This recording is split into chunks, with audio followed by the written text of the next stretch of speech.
अस्सलामुअलैकुम वरहमतुल्लाहि वबरकातुहू। क्या आपको लगता है कि आप अपनी ज़िंदगी से मायूस हो चुके हैं? क्या आपके पास उम्मीद की कोई किरण बाकी नहीं रही? तो आइए, ये वीडियो स्पेशल आपके लिए है। ये कहानी सुनिए और अपने आप को ज़िंदा रखने की एक नई उम्मीद दीजिए। शुरू करते हैं कि एक दमिश्क का ताजर होता है, इंतहाई अमीर होता है, बड़ी मालो दौलत होती है उसके पास, लेकिन उसे कोई ऐसी बीमारी लग जाती है जिसकी वजह से इंतहाई लागर और कमज़ोर हो जाता है। डॉक्टर्स उसे जवाब दे देते हैं और उसे ये कह देते हैं कि तुम्हारे पास ज़िंदगी के दिन बहुत थोड़े हैं। अब उसके पास इलाज के लिए उम्मीद की सिर्फ एक किरण बचती है कि वो अमेरिका जाएगा और अपना इलाज करवाएगा। वो अमेरिका जाता है, वहाँ महज डॉक्टर्स 15 दिन की कोशिश के बाद उसे जवाब दे देते हैं कि तुम्हारा कोई इलाज नहीं है, तुम घर जाओ, अपने घर वालों के साथ वक्त गुजारो। वो अपने घर वापस आ जाता है। वो इंतहाई डिप्रेशन, परेशानी की कैफियत में रहने लगता है। वो सोचता है कि मैं मर जाऊँगा, मेरे बाद मेरे घर वाले जायदाद को तकसीम कर लेंगे, मुझे कभी कोई याद नहीं करेगा, मेरे पास इतनी नेकियां भी नहीं है कि अल्लाह पाक मुझे जन्नत में जगह देंगे।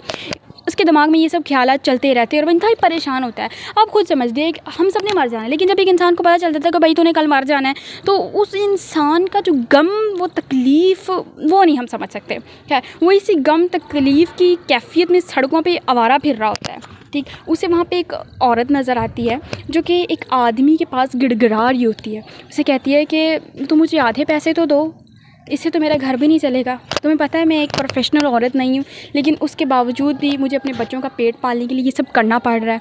वो जब उससे ये गिड़गिड़ा के इल्तिजा करती है तो वो आदमी सुन लेता है। वो समझ आता है कि क्या मुआजरा है। खैर, वो इस बीवी के पास जाता है, उसे कहता है कि बहन क्या मसला है। वो कहती है कि मैं 30 साल की मेरी उम्र है, मैं एक बेवा हूँ, 1 साल पहले मेरे शौहर की वफ़ात हो चुकी है, मेरे 4 बच्चे हैं जो घर पे भूखे हैं, घर में फाकों की नौबत आई हुई है। किराएदार वाले ने कहा है कि मकान खाली कर दिया जाए, वरना सुबह तक वो हमारा सामान उठा के बाहर फेंक देगा। तो इस वजह से कि मैं ये अमल करने लगी हूँ, मैं इस वजह से अपनी इज़्ज़त बेचने लगी हूँ। तो वो कहता है कि तुम ऐसा नहीं करो। उसकी जेब में कुछ पैसे होते हैं, वो पैसे उसे दे देता है। कहता है तुम चली जाओ घर में, अपने घर का एड्रेस दे जाओ, मैं सुबह तुम्हें सब चीज़ें पहुँचा दूँगा। वो औरत बड़ी ना बेयकीनी की कैफियत में उसे अपने घर का एड्रेस दे के चली जाती है, कुछ पैसे ले लेती है घर के लिए, खाने वाने के लिए। खैर, वो आदमी उसी वक्त अपने घर वापस जाता है, पैसे लेता है, एक शॉप से काफ़ी सारा राशन ख़रीदता है, गाड़ी में फेंकता है और उसके घर छोड़ आता है, उसे पैसे देता है। अब कहता है कि हर महीने में तुम्हें खर्च भेजा करूँगा। क्या कहता है? हर महीने में तुम्हें खर्च भेजा करूँगा, जबकि उसके पास तो डॉक्टर ने ज़िंदगी 15 दिन की बताई हुई होती है। वो इरादा कर लेता है, नीयत कर लेता है कि अगले महीने में इससे पूरा खर्च देना है। 15 दिन वो ज़िंदा रहता है। ठीक, महीने की पहली आ जाती है, वो इसे खर्चा दे के आता है। 15 दिन से उसकी ज़िंदगी 1 महीना हो जाती है। ठीक, 1 महीने से 2 महीने, 2 से 6, 6 से 1 साल, 1 साल से 5, 10, 15, वो शख्स 20 सालों तक ज़िंदा रहता है और वो उन 20 सालों में हर महीने उस बेवा औरत के घर खर्च भेजता है। और जाते ही और अपनी वसीयत में वो एक लेटर लिख के छोड़ता है, जिसमें वो कहता है कि मैं मर भी जाऊँ तो इस औरत को खर्च दिया जाए। वो उस रात लेटर लिखता है जिस रात वो राशन लेने के लिए घर आता है, पहली बार उस औरत से मिलता है।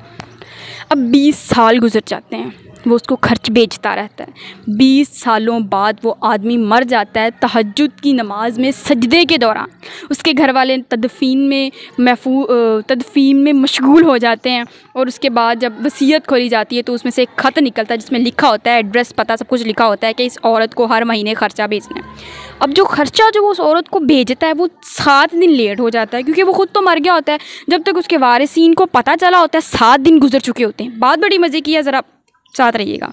खैर, अब उसके वारिसीन पैसे वैसे लेके, खर्च जो भी उन्होंने उसको देना होता है, वो उस औरत के घर जाते हैं, दरवाज़ा नॉक करते हैं। अंदर से एक औरत निकलती है, बुढ़िया निकलती है। वो बुढ़िया भी 50 साल की हो जाती है।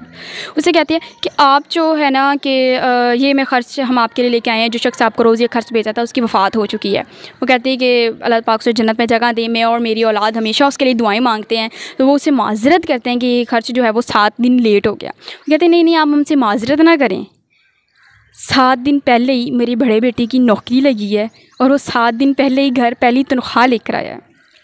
यानी कि अल्लाह ताला उसे उस वक़्त तक ज़िंदगी देते हैं जब तक अल्लाह ताला उनका कोई और वसीला नहीं बना देते। कहते हैं सदका बुरी मौत को टाल देता है, सदका मुसीबतों को टाल देता है। मतलब एक छुपा हुआ सदका जो किसी को बता के ना किया जाए, वो अल्लाह ताला के ग़ज़ब को बुझा देता है। अपने लिए कोई एक ऐसा अमल रखें जो आपके मरने के बाद आपके काम आ सके, आज के लिए इतना ही। पता नहीं इस वीडियो से आप जितने चाहे उतने मॉरल्स निकाल सकते हैं। मेरे लिए तो ये था, मैं ये बता पाई। आप क्या कहते हैं मुझे ज़रूर बताइएगा। खुदा हाफिज़।